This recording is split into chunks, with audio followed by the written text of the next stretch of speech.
9वें स्कंद में 24 अध्याय हैं, 964 श्लोक हैं। इसमें सूर्यवंश का और चंद्रवंश का वर्णन है।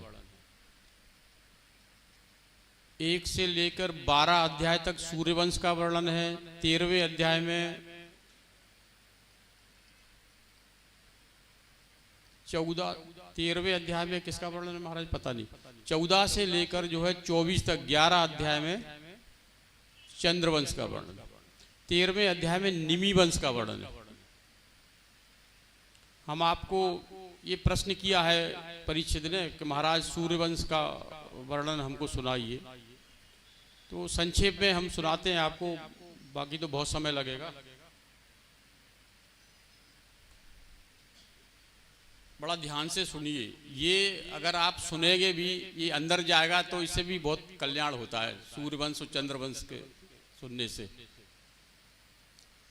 भगवान नारायण की नाभि कमल से ब्रह्मा प्रकट हुए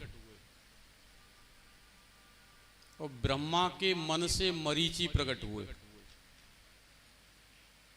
मरीचि का विवाह कला से हुआ था। ये देवहूति और करदम जी की पुत्री थी, 9 पुत्रियों में सबसे बड़ी थी। इनके यहाँ कश्यप पैदा हुए। कश्यप का विवाह अदिति से हुआ था और इनके यहाँ विवस्वान हुए। विवस्वान यानी सूर्यदेव। सूर्यदेव का विवाह संज्ञा से हुआ था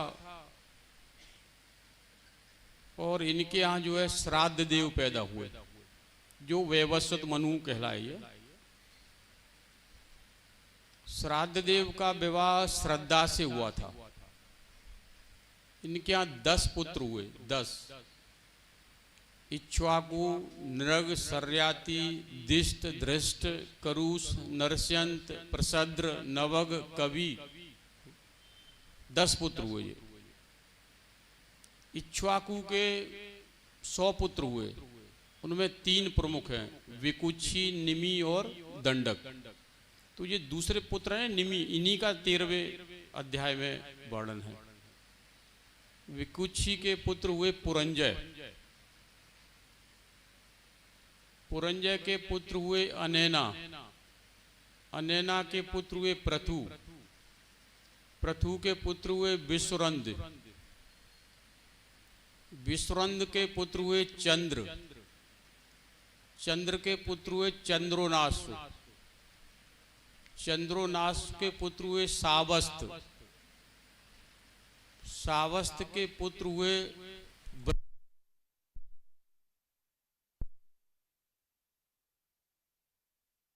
गुरु सरकार की जय, श्रीमद युगल सरकार की जय।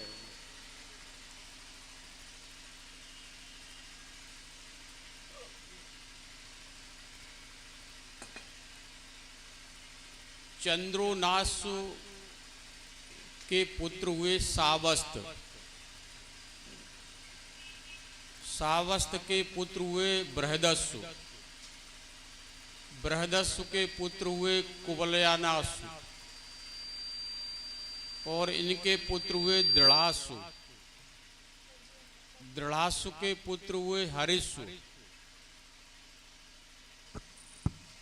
हरिस्सु के पुत्र हुए निकुंभ। निकुंभ के पुत्र हुए बृहणासु। बृहणासु के पुत्र हुए कृशासु। कृशासु के पुत्र हुए सेंजित। सेंजित के पुत्र हुए युवनासु। युवनासु के पुत्र हुए मानधाता। आप लोग नाम सुनोगे, मानधाता का राजा थे। इनकी 50 पुत्रियां थी जो सौभरी ऋषि के साथ विवाह हुआ था। इनके 3 पुत्र हुए, पुरुकुत्स, अम्बरीश और मुचकुंद। ये दूसरे अम्बरीश है।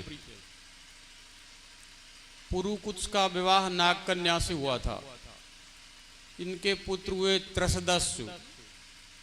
त्रसदस्सु के पुत्र हुए अनरण्य।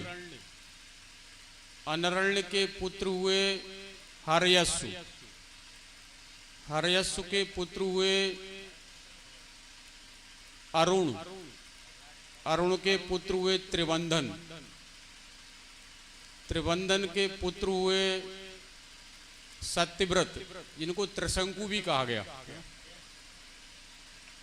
इनके पुत्र हुए हरिश्चंद्र,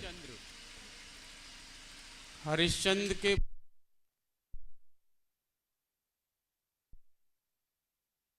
रोहित,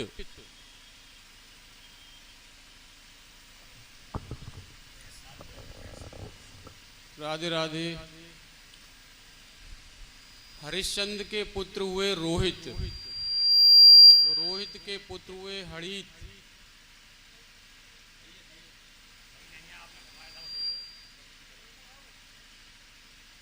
राधे राधे। ठीक है।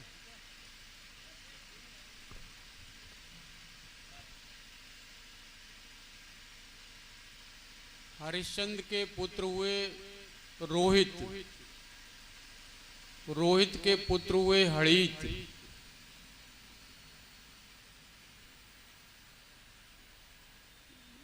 हड़ित के पुत्र हुए चंप,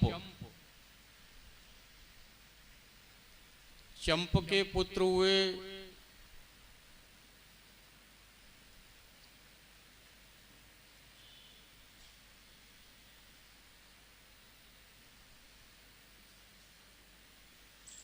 सुदेव, सुदेव के पुत्र हुए विजय, विजय के पुत्र हुए भरूत, भरूत के पुत्र हुए व्रक, व्रक के पुत्र हुए वाहुक, वाहुक के पुत्र हुए सगर। ये सगर के नाम सुना होगा आपने ना। सगर की दो पत्नियां थीं, एक थी सुनीति जिससे 60,000 पुत्र हुए थे,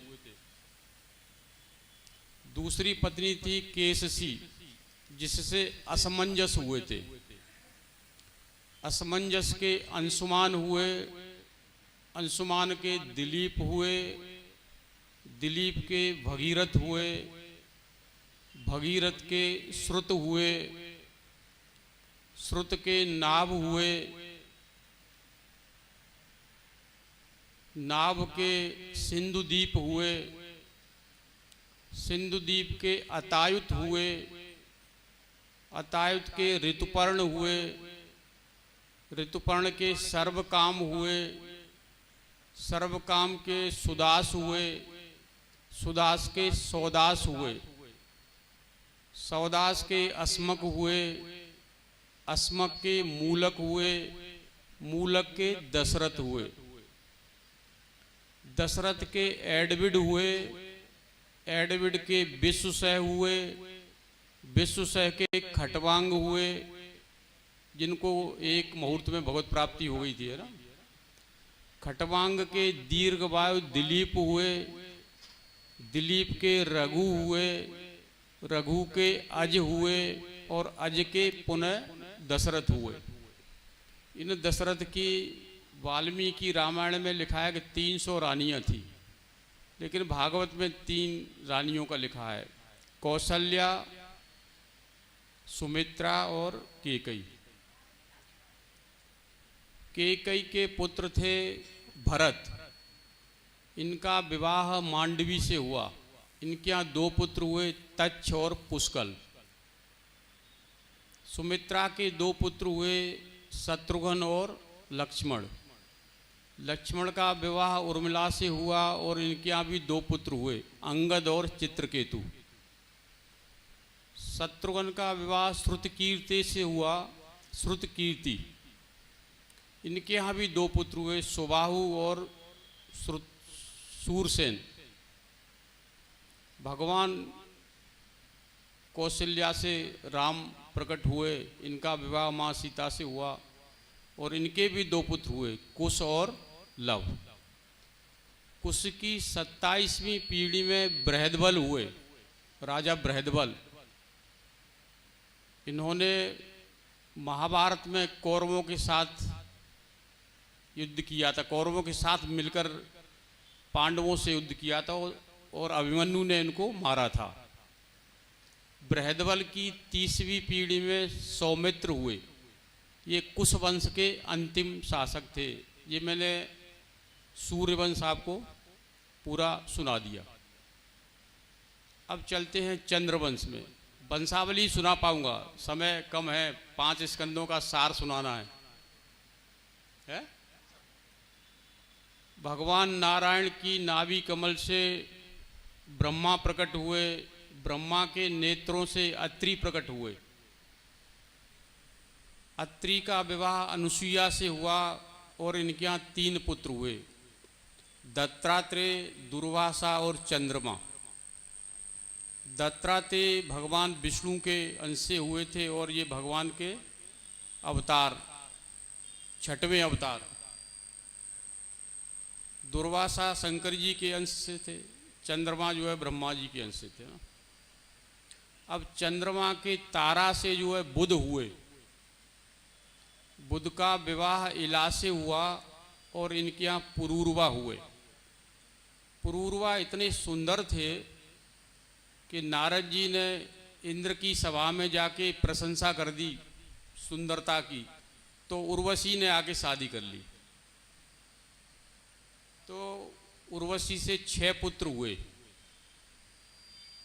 आयु, श्रुतायु, सत्यायु, रय, जय और विजय।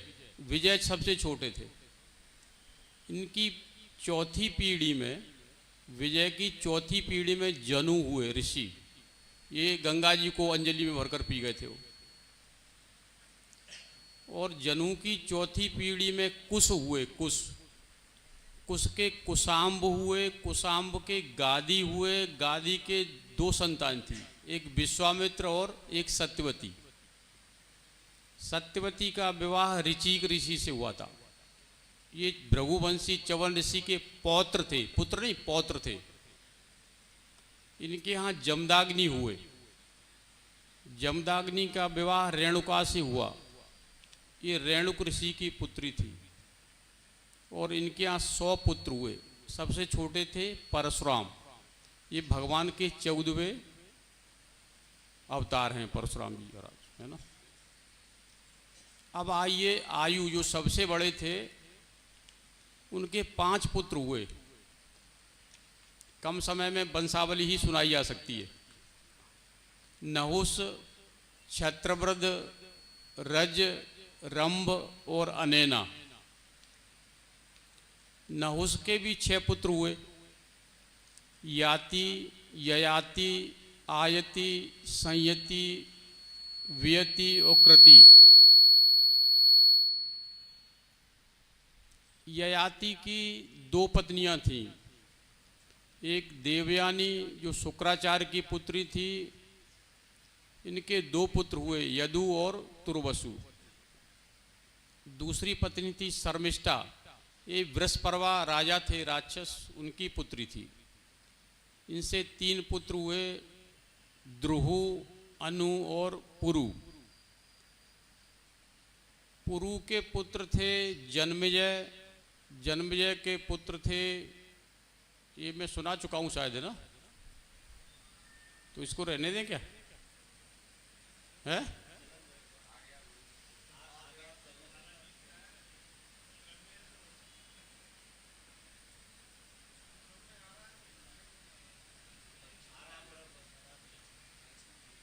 चलिए बता देता हूँ। तो पुरु के पुत्र हुए जन्मेजय, जन्मेजय के पुत्र हुए प्रवीर, प्रवीर के पुत्र हुए नवस्व, नवस्व के पुत्र हुए चारुपाद, चारुपाद के पुत्र हुए शुद्ध, शुद्ध के पुत्र हुए बहुगव, बहुगव के पुत्र हुए संयाति, संयाति के पुत्र हुए अहयाति, अहयाति के पुत्र हुए रौद्रास, और रौद्रास के पुत्र हुए ऋतेय, ऋतेय के पुत्र हुए सुमति, और सुमति के पुत्र हुए रैब्य, रैब्य के पुत्र थे दुष्यंत, जिनका विवाह शकुंतला से हुआ था। ये विश्वामित्र की पुत्री थी। इनके पुत्र हुए भरत, ये भरत चक्रवर्ती सम्राट थे, 27,000 वर्ष राज्य किया था। 133 अश्वमेघ यज्ञ किए थे दीर्घतमा ऋषि के मार्गदर्शन में। भरत के पुत्र हुए भरद्वाज, भरद्वाज के पुत्र हुए मन्यु, मन्यु के पुत्र हुए 5, बृहत्क्षत्र, जय, महावीर, नर और गर्ग। बृहत्क्षत्र के पुत्र थे हस्ती, इन्होंने हस्तिनापुर बसाया था। इनके 3 पुत्र थे, अजमीण, दुमीण और पुरुमीण। अजमीण की 2 पत्नियां थी, एक थी नलिनी। नलिनी की 7वीं पीढ़ी में मुदगल हुए। मुदगल जो ब्राह्मण, मुदगल के 2 संतानें हुई मेनका से, एक अहिल्या और एक देवोदास पुत्र। अहिल्या का विवाह गौतम ऋषि से हुआ। ये दीर्घतमा के पुत्र थे। गौतम ऋषि दीर्घतमा उतथ्य के पुत्र थे। उतथ्य भृगु अंगिरा के पुत्र थे। अंगिरा, उतथ्य, दीर्घतमा और ये गौतम, ऐसे। तो अहिल्या का विवाह गौतम से हुआ और इनके यहाँ सदानंद हुए पुत्र। सदानंद, ये जब राम का विवाह हुआ था उस समय ये पुरोहित थे सदानंद। सदानंद के सत्यव्रत हुए, सत्यव्रत के शरद्वान हुए और शरद्वान के 2 संतानें हुई, एक कृपाचार्य और कृपी। कृपी का विवाह द्रोणाचार्य से हुआ। इनके यहाँ अश्वत्थामा पैदा हुए, है ना। तो अहिल्या के जो भाई थे देवोदास, उनकी 4थी पीढ़ी में द्रुपद हुए। द्रुपद, राजा द्रुपद, जिनकी 2 संतानें हुई, द्रौपदी और दृष्टद्युम्न। और दृष्टद्युम्न का पुत्र था दृष्टकेतु। ये सब पांचाल कहलाए। जो दूसरी पत्नी थी अजमीर की, उससे 3 पुत्र हुए, बृहदसु, ऋक्ष और प्रियमेध। बृहदसु की 3री पीढ़ी में जयद्रथ हुआ। वही जयद्रथ जो धृतराष्ट्र का दामाद, दुर्योधन का बहनोई था, जिसको महाभारत में अर्जुन ने मारा था। ऋक्ष के पुत्र हुए संवर्ण, इनका विवाह हुआ तप्ती से और इनके पुत्र हुए कुरु। तप्ती ये जो है सूर्य की पुत्री थी, ये बाद में नदी में प्रभावित हो गई थी।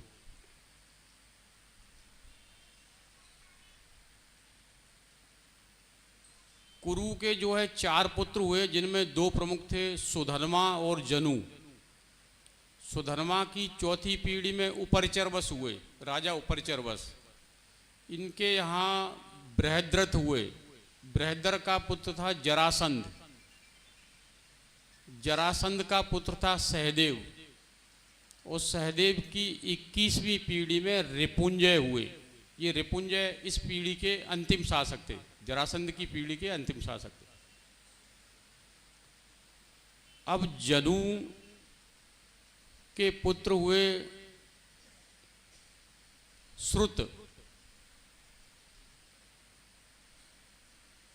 सुरथ। जनु के पुत्र हुए सुरथ, सुरथ के हुए विदुरथ, विदुरथ के हुए सार्वभौम, सार्वभौम के हुए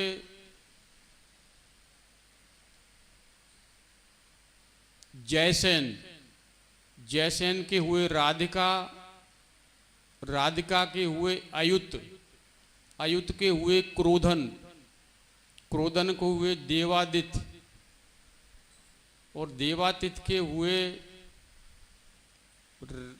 रस्य, रस्य के हुए दिलीप, दिलीप के हुए प्रतीप और प्रतीप के 3 पुत्र हुए, देवाप, संतनु और वाहली। संतनु की पहले शादी गंगा जी से हुई थी, इनसे देवव्रत हुए जो भीष्म कहलाए बाद में। दूसरी शादी सत्यवती से हुई, इनके 3 पुत्र हुए, चित्रांगद और विचित्रवीर। विचित्रवीर की 2 पत्नियां थी, अंबिका और अंबालिका। अंबिका से धृतराष्ट्र हुए, इनका विवाह गांधारी से हुआ और इनके 100 पुत्र हुए। सबसे बड़ा था दुर्योधन। अंबालिका से पांडु हुए, इनकी 2 पत्नियां थी, एक कुंती और एक माधवी। कुंती से 3 पुत्र हुए, एक युधिष्ठिर जो यमराज के अंश से थे, इनकी 2 पत्नियां थी, द्रौपदी जिससे प्रतिबिंदु हुआ लड़का, और दूसरी थी पौरवी, उससे देवक हुआ। भीमसेन वायुदेव के अंश से थे, इनकी भी 2 पत्नियां थी, द्रौपदी से श्रुतसेन हुआ और हिडिंबा से घटोत्कच हुआ। घटोत्कच का विवाह कामकंडिका से हुआ, इसका और भी नाम था एक आध। और इसके यहाँ जो है बर्बरीक हुए, जो आज खाटू श्याम के नाम से जाने जाते हैं। और तीसरे थे अर्जुन।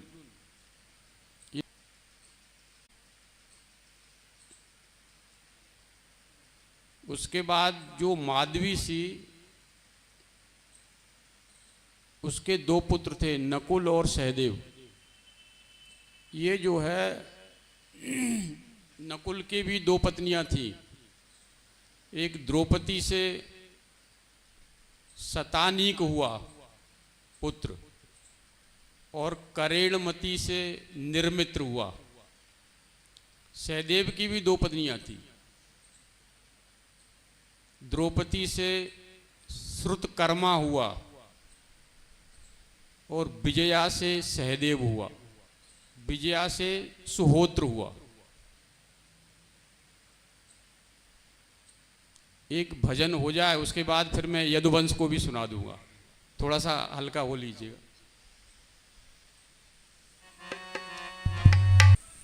बोलिए वृंदावन बिहारी लाल की जय। अब हम आपको यदुवंश सुनाते हैं, जिसमें भगवान श्री कृष्ण का अवतार हुआ था। ययाति की जो देवयानी पत्नी थी, उनसे 2 पुत्र हुए, यदु और तुर्वसु। यदु के 4 पुत्र हुए, सहस्त्रजित, क्रोष्टा, नल और रिपु। क्रोष्टा की 5वीं पीढ़ी में ससबिंदु हुए। राजा ससबिंदु चक्रवर्ती सम्राट थे, 14 रत्नों के मालिक थे। इनकी 10,000 पत्नियां थी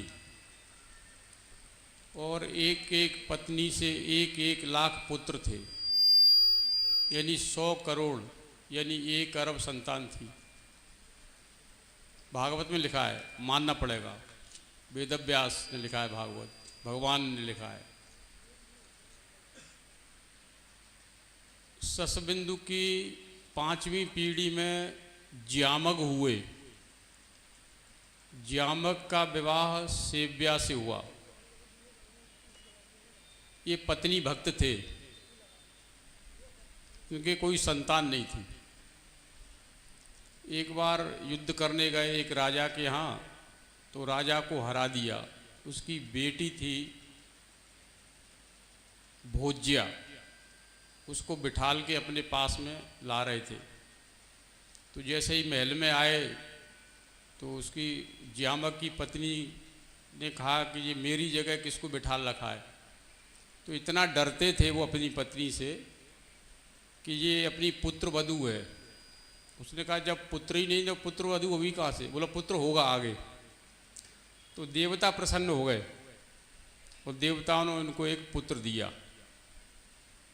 विदर्भ नाम कहलाया, विदर्भ।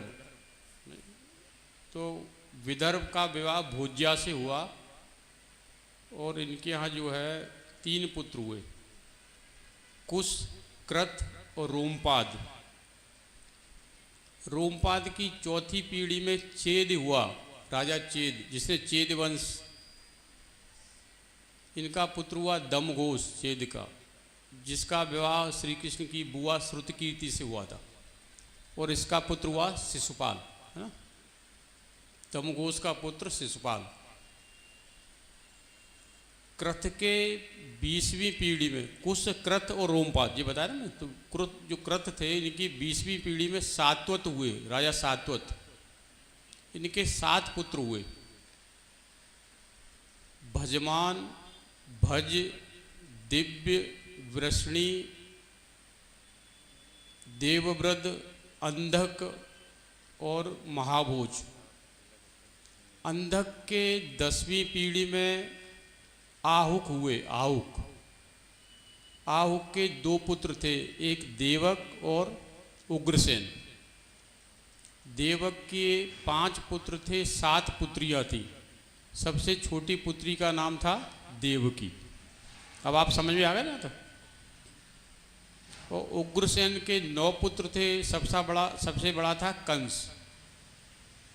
और 4 पुत्रियां भी थी उनके, उग्रसेन की। इधर वृष्णि वंश में देवमीड़ हुए एक राजा।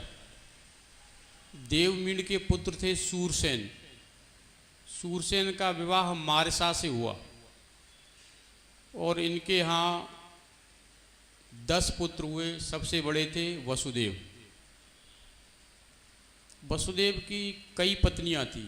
23 पत्नियों का वर्णन तो भागवत में ही है, महाभारत में और ज़्यादा है। और सूरसेन के 5 पुत्रियां, प्रथा ये कुंती कहलाई, ऐसे 5 पुत्रियां थी। तो वसुदेव का विवाह देवकी से हुआ, और इनके यहाँ जो है 8 पुत्र हुए, है ना। कीर्तिमान, सुसेन, भद्रसेन, ऋजु, संवर्धन और भद्र, ये 6 तो कंस ने मार दिए थे। 7वें थे बलराम और 8वें थे भगवान कृष्ण।